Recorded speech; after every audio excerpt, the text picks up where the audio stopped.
اہم خبر آپ تک پہنچائیں کہ پاکستان کرکٹ بورڈ کے نئے چیئرمین کے انتخاب کے لیے الیکشن کمیشن نے اجلاس طلب کر لیا۔ پی سی بی کے گورننگ بورڈ کا خصوصی اجلاس کل ہوگا۔ اس حوالے سے مزید تفصیل جانتے ہیں، ڈان نیوز کے نمائندے طاہر نصیر ہمارے ساتھ موجود ہیں۔ جی طاہر نصیر، آگاہ کیجیے گا۔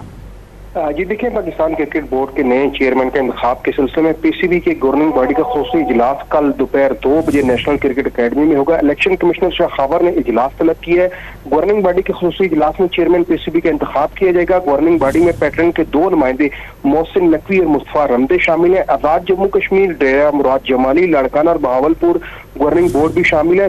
سوئی نارتھرن گیس، غنی گلاس، اسٹیٹ بینک اور پی ٹی وی بھی گورننگ بورڈ کا حصہ ہے۔ وزارت بین الصوبائی رابطہ کے سیکرٹری یا کوئی اور نمائندے نان ووٹنگ ممبر کی حیثیت سے شریک ہوں گے، جبکہ ذرائع کا یہ کہنا ہے کہ محسن نقوی پاکستان کرکٹ بورڈ کے چیئرمین کے لیے مضبوط ترین امیدوار ہے اور محسن نقوی اس وقت نگران وزیر اعلیٰ پنجاب کی ذمہ داریاں نبھا رہے ہیں۔ کل دوپہر 2 بجے جو ہے یہ اجلاس طلب کیا گیا ہے۔ جی بہت شکریہ تفصیلات دینے کے لیے طاہر نصیر آپ کا۔